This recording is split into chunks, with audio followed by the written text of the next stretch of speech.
We now have our sponsor.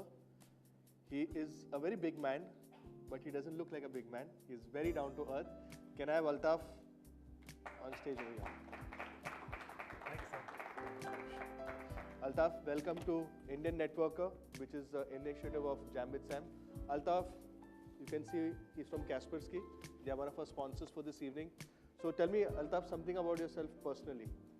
Okay. Good evening to Sam as well as all the distinguished guests and members out here. My first, opportunity to be at such a platform. So thanks a lot for letting us be a part of this particular event. First of all, you started off, on a note saying they're big man. So definitely not a big man. Still, there are so many distinguished guests out over here. You are the director South Asia. No? I'm the managing director, yes, no doubt about it.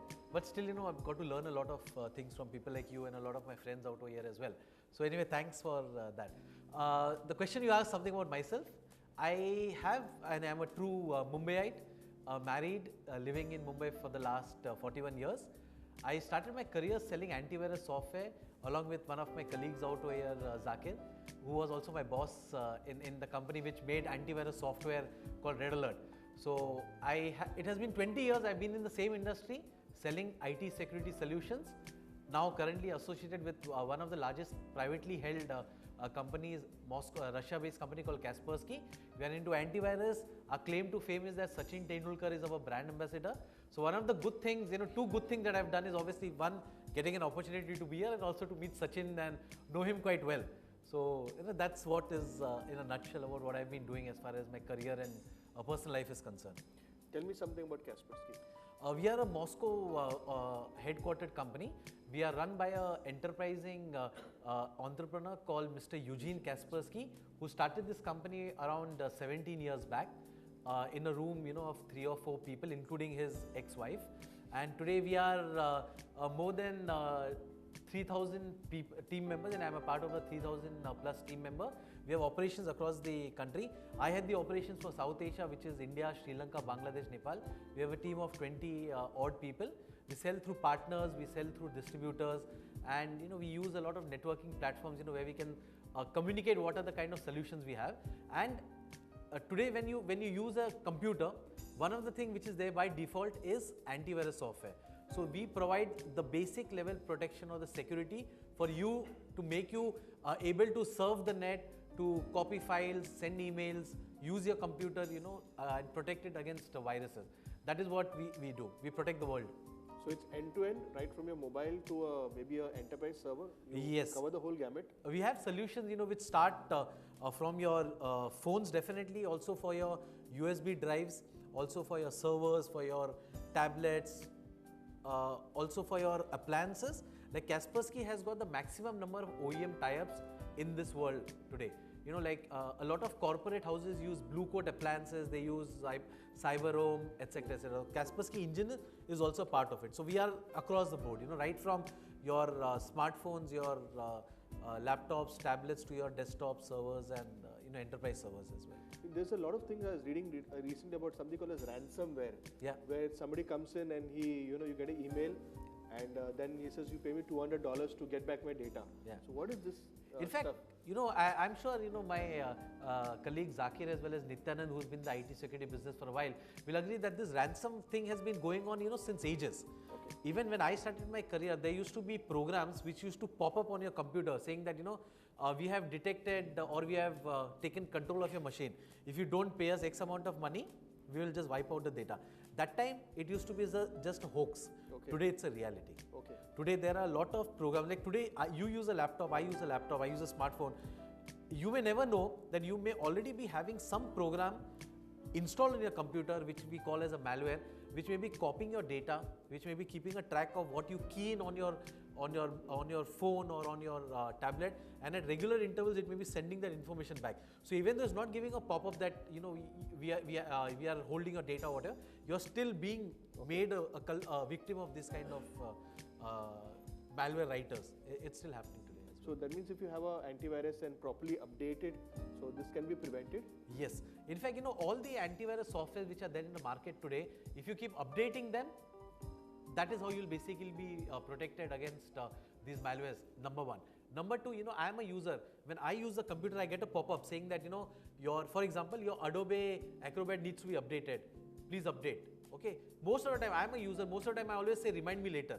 What happens because of that is that when I say remind me later, I'm not able to update that Adobe for a security vulnerability which has been detected by Adobe, and I keep my system open, and hackers and the malware writers use that particular loophole, and they enter your system. Is it true that Macintosh computers are less vulnerable to a malware compared to a Windows based? Yes, that is definitely correct. Apple operating system is definitely much more secure.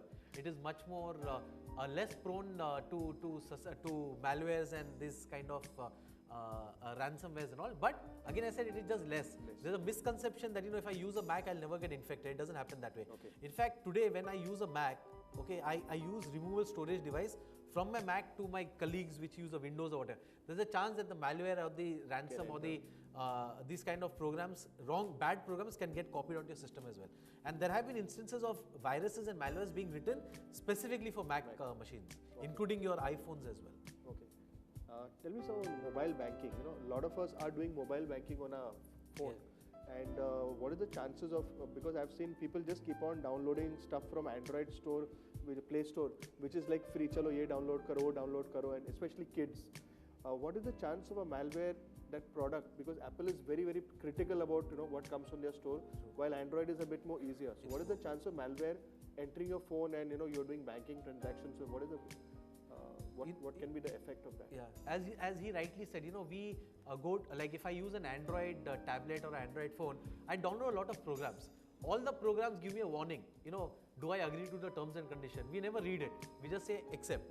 What we are doing when we say accept is that we are letting that particular developer get access to your phone, get access to your contacts. So if there's a malware writer who has come onto your system with a very legal software, but at the same time got a particular malware which is collecting this information or sending at regular intervals, your contacts, or even sending SMSs to these premium numbers. So all these particular things are happening on Android more because it's an open platform and Android is there everywhere. Okay. It's less on an iPhone at this point of time. And it must be zero on Windows phone. Yeah, because it's not being targeted right now. Okay. But there have been instances of across platform infections also happening. Okay. It is happening as well. Okay. And what about people say you keep your Bluetooth on, somebody can hack your Bluetooth. Is that possible? But it is possible if you have not given a passkey or you have given a very simple passkey as well. It is very much possible. Not only Bluetooth, even your Wi-Fi. I'm at the airport, I keep traveling. Lots of y'all keep traveling. We open up our ports, we open up the Wi-Fi and all. You really don't know somebody is probably trying to enter your system because the minute you open up a Wi-Fi, one particular port is opening up on your system as well. It could be a laptop, it could be a phone. So there is a possibility that malware can come through that particular gateway as well. Okay. It's very much possible. And on the enterprise level, what is the kind of work you, because everybody knows about how does that affect a normal user, what you do in an enterprise level? Okay, today the most of the threats which we see in the market today, it's not only targeted towards consumers, it is also targeted to enterprise users. Like for example, a lot of y'all are using smartphones. You all go to your office network, you connect your smartphone or your mobile onto your office network. What happens is that though it's a personal device, but you are connecting it to the office network and you're keeping your office network open. If your personal device is infected, the same infection can go onto your office network as well. Okay. So it can, today there's nothing like 100% security. You need to have good solution. You need to keep yourself updated not only on your antivirus, anti-malware, but also your application which are installed onto your system. So the same engine which you're using in an enterprise, is that same engine being used on a tablet as well as that? Yes. Okay. The malware detection is the same across the board. Yeah, but when you talk about a Macintosh anti-malware, over there the signatures are much more lower. Oh, okay. So it's a different thing. But when you talk about Windows, it's common across your enterprise desktop servers and all. For Android also it's common. Windows viruses can also transfer onto your Android platform as well. And the minute you connect to your office machine, which is a Windows, it will get triggered out over there. Okay. It won't trigger on your Android phone, but it will transfer from your Android to your desktop, which is a Windows-based desktop. It's quite bad. Several times we get this, hi, my name is BlackBerry, I won a gift, and I think I would have been a very rich man. I wouldn't have to be working anymore. I'd be in some private yacht in the Bahamas. Every day I win some $10 million. or every day is a request from some strange woman is, hi, I want to be friends with you, I know you. I think only my wife You're a knows me. famous man. I'm a Anyway. famous man. I know on your Facebook there are a lot of very. My wife is sitting over Oh, there, okay. so it's a bit careful. No, jokes Sorry, apart. So, how does Kaspersky also prevent such things? You know, somebody sending a phishing message. Yes. Does that? Yeah, we have in our inbuilt in our anti-malware capability or an endpoint, we have anti-phishing. We have, there's something called as a man-in-the-middle attack. We have got a protection for that as well. Okay. Like today, earlier people used to say that to provide security, you have the OTP, mobile banking. Okay. I'm sure one of the questions that you would have in mind is about mobile banking. Many times we feel that, we have a secured access to our bank accounts. Like earlier we used to have a password which got broken.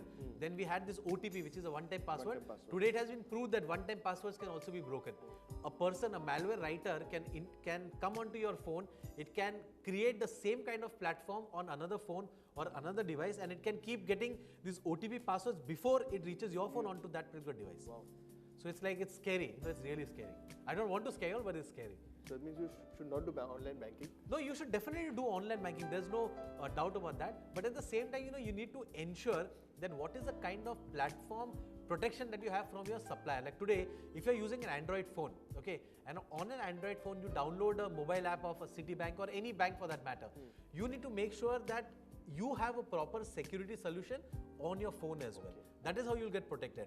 The Citibanks of the world or the HSBC of the world, they'll have good solution at their end, but they don't provide you solution at your end. So you need to make sure that you're protected there as well. Fantastic, Altaf. It's really been enlightening today. Thank you. I think a lot of us have learned stuff which now we're going to practice safe online activity also. Yes. So that's one thing. But I was reading somewhere that it was a news article in which all the 5-star hotels are going to give whatever things you've been accessing in the hotel, it's going to give all information to the police. So please guys, be careful when you go to 5-star hotel, be careful what you download over there, because the cops are going to know what you've been doing, when you're in a hotel in some remote city. So only 5 stars so far. Thank you, Altaf. Okay, It was thanks a lot. fantastic. Thank you so Thanks much. for having Thank us you here. so much. Thank you.